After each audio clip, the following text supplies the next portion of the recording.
So সেদিন ফয়সাল বলতেছিল তাকে আমার শাশুড়ি নাকি ছোটবেলায় এরকম করে তেহেরি বানাই দিত ছোট ছোট টুকরা আর আমার তেহেরি তেমন একটা ভালো হয় না, কারণ পানির সাথে চালের সিদ্ধর ব্যাপারটা আমি এখনো বুঝি না। আমি আলাদা করে রাইসটা বয়েল করে তারপরে দিই। যাই হোক, আমি বিফটাকে আদা রসুন দিয়ে ম্যারিনেট করে রেখে ঘরের এইসব যেগুলো দেখে আমার ওসিডি হচ্ছিল সেগুলো সব আমি ক্লিন করতে শুরু করে দিই।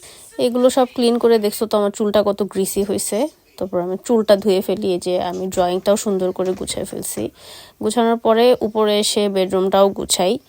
পুরো রান্নাটা আমি সরষের তেল দিয়ে করতে চাচ্ছিলাম, বিকজ আমি অথেন্টিক তেহেরি চাচ্ছিলাম, কিন্তু আমি ম্যারিনেশনটা করে ফেলছি সয়াবিন তেল দিয়ে। যাই হোক, সর্ষে তেলের মধ্যে আমি পেঁয়াজ দিই, কিছু মশলা আমি থেতো করে দিই এবং কিছু আমি গোটা মশলা দিয়ে পেঁয়াজটাকে ভাজা ভাজা করতে থাকি।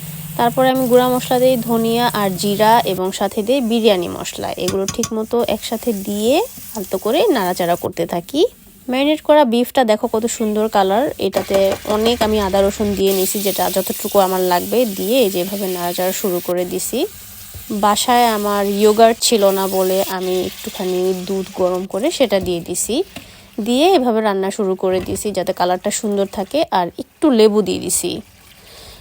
বিফটা অনেক ভালো, সুন্দর করে তেল উঠে যাচ্ছে, নিচে থেকে পানি বের হচ্ছে। এটাতে আমি 2 রাউন্ড পানি দিয়ে সেকেন্ড রাউন্ডে আলুটা দিয়ে এভাবে সিদ্ধ করি এবং থার্ড রাউন্ডে আমি আমার চালটা দিয়ে এভাবে রান্না করা শুরু করে দিই।